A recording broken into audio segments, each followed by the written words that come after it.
Lideri opozitës Ali Berisha zhvilloi një takim entuziast me demokratët e qytetarët në Korçë në kuadër të turit të foltoreve që ka nisur në gjithë Shqipërinë.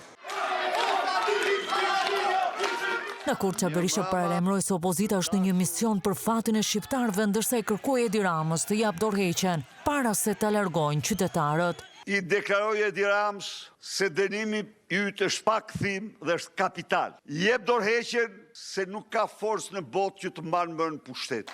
Se korçar, se tiranasit, se shqiptar, çdo ditë betohen për të treguar vendin që meriton. Edi Rama urdhëroni standardin e hajdutëve.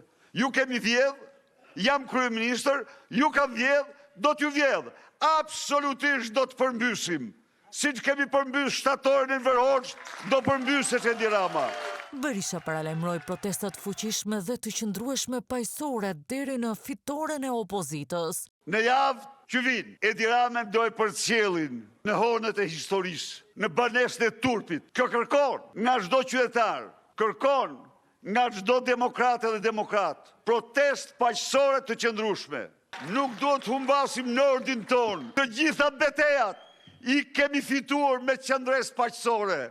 Erdhen me rebelim në 97-ën, i përzum me vot, grabitën votën, do t'i përzëm përsëri këto muaj së bashku. Jemi në këmbë, jemi më të vendosur se kur, se Edi Rama i ka ditë e numëruara, kohrat e numëruara.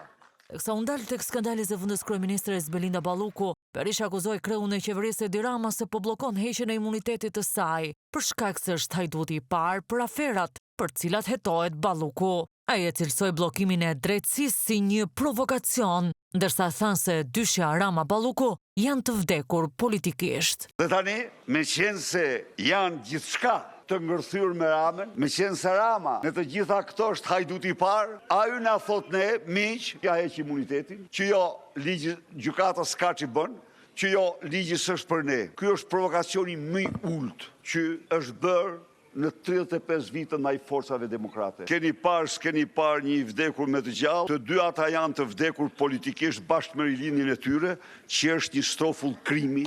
Nuk la pa komentuar edhe skandalin me Akshin, të cilin e konsideron si kopshtin privat të Edi Ramës.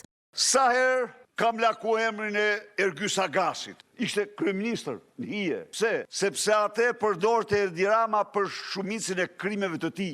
Kopshti privat i Edi Ramës në kontot e tij. Dhe kjo është vetëm njëra anë, rrëmbime, pegmarrje, zhdukje njerëzish. Ju konfiskua vera Edi Ramës. Është Edi Ramës ajo. Janë filmuar makinat që shkojnë drejt lundës sipër. Kryedemokrati përsëriti akuzat ndaj qeverisë për grabitjen e zgjedhjeve të 11 majit përmes shtetit elektoral, bandave dhe krimit. Sipas Berishës, narkoshteti tashmë nuk është vetëm denoncimi i opozitës, por edhe i ndërkombëtarëve. Këto rezoluta sankcionojnë dhe pa u zhvilluar zgjedhjet e fundit, se Shqipëria s'do ketë zgjedhje për farsë elektorale, se Shqipëria është një narkoshtet, ku ligji e bën krimi dhe droga. Dhe sfundi, i ndëgjoni ju tani sirenat e alarmit që bien nga Washingtoni për korrupsionin e qeverisë Edi Ramës dhe lidhjet e saj me drogën dhe krimin.